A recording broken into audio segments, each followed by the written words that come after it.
As the country looks back on the legacy of Bob Dole, many politicians are also looking ahead to next year's elections, including an especially contentious race in Georgia that's already heating up.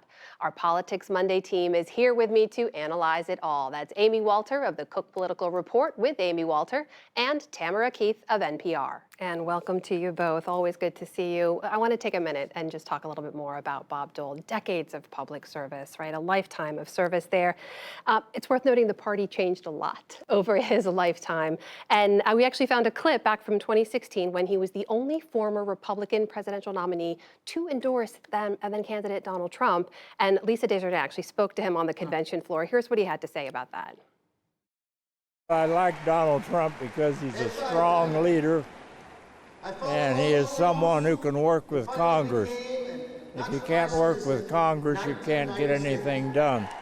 Tam, Dole stood apart from other Republican leadership in making that statement. What do we know about why? He was a partisan political figure.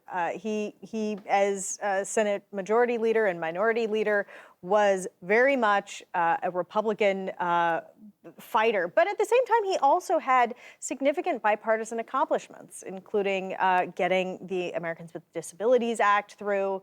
And he had friendships with none other than people like Joe Biden, who visited him at home after he got his lung cancer diagnosis this year, which points to a different era of politics when people could both do battle and be friends, and when doing things on a bipartisan basis wasn't necessarily seen as, a betrayal of the party. Yeah, that's right.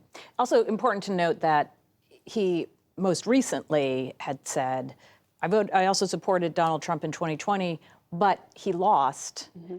It's over. There was no voter fraud, right? So making the claim that, look, this idea that Donald Trump lost the election because it was stolen, not true. It was a different era of politics. Yes. It was a different Republican Party. You look at that party today, we often end up reporting on stories. This is a party where, members of Congress have openly used bigotry against other members of Congress. One, saw Lauren Boebert from Colorado saying Islamophobic things about Ilhan Omar. We saw Paul Gosar sharing a violent video. Is all of this also kind of part of the political legacy here of Bob Dole? Well, what's interesting about the era that Bob Dole was in Congress, there were also most members who had served in the military. 75% of the members of Congress in the early 70s had some level of military service. Wow. And I think there was something really important about that era because they could, as Tam said, fight on the floor, fight over issues, even get into, pretty acerbic back and forth with one another, but they fundamentally understood they were on the same team. I might have a blue jersey, you may have a red jersey. And probably one of the most powerful moments I remember of Bob Dole's life, especially his later life, was when Dan Inouye, senator from Hawaii, very liberal Democrat from Hawaii, also served in World War II, mm-hmm. also was grievously injured. They shared a really special bond, and Bob Dole was in his wheelchair. It was hard for him to get to the service. In the rotunda where Dan Inouye was lying in repose, and he did everything he could to stand up and salute him.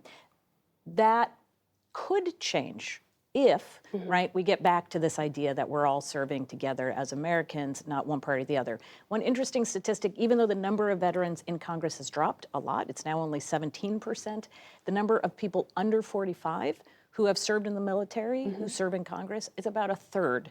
So if theoretically we can get those folks, those younger folks who've served in the military, to get into leadership positions, that may be one way to sort of break some of the dysfunction in Congress. Let's look ahead, not that far ahead, actually, but to the 2022 elections. All eyes were already on the Georgia governor race, right? Stacey Abrams announced she will run again. More interesting today, the race became more interesting, rather, because former Republican Senator David Perdue announced he is now jumping in. He's going to be primarying the current Republican governor, Brian Kemp. I just want to play a quick clip from both of their announcements. Opportunity and success in Georgia shouldn't be determined by your zip code, background, or access to power. But if our Georgia is going to move to its next and greatest chapter, we're going to need leadership. I'm running for governor to make sure Stacey Abrams is never governor of Georgia.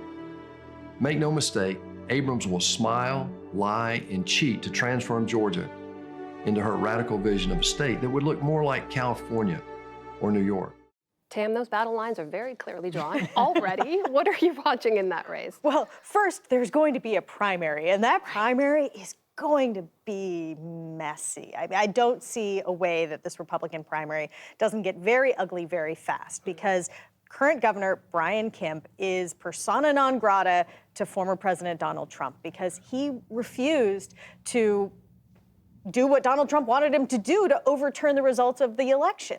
And because he wouldn't get involved, he wouldn't call a special session of the legislature, Donald Trump has been actively bashing him and at the same time raising concerns like, oh no, Stacey Abrams could win. Well, now there is a Trump ally who, as part of his video, in addition to these things he said about Abrams, he said a lot of things that weren't necessarily true, blaming Kemp for his loss in that Senate race.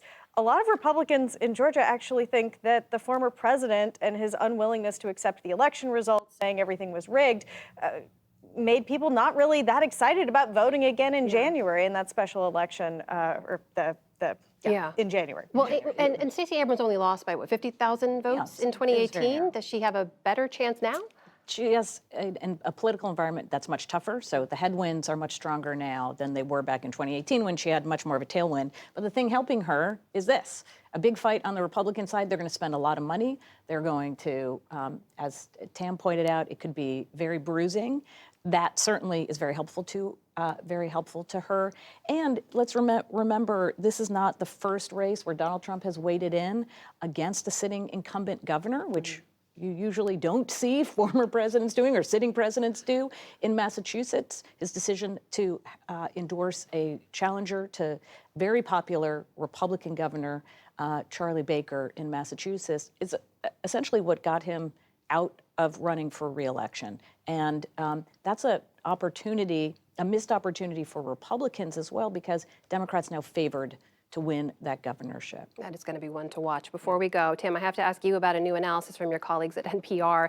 Looks at COVID deaths, takes a deep dive into county deaths, found people in pro-Trump counties, those went heavily for President Trump in 2020, nearly 3 times as likely to die from COVID. We kind of had a sense of this, but these numbers are really alarming. Yeah, there's a very strong correlation there. It also correlates to the share of people who believe disinformation about the COVID vaccines. It also correlates to less fear about COVID. So you combine less fear of COVID with believing all kinds of wild, untrue things, fewer people getting vaccinated, lower vaccination rates in these counties.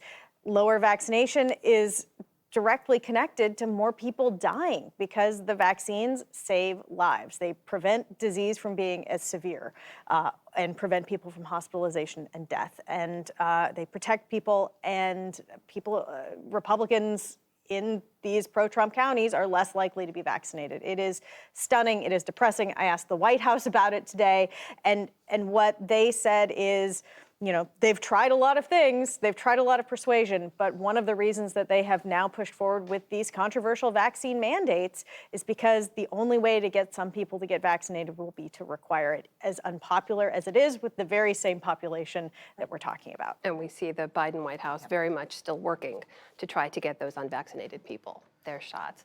Tamara Keith, Amy Walter, that's Politics Monday. Always good to see you both. Thank you. You're welcome.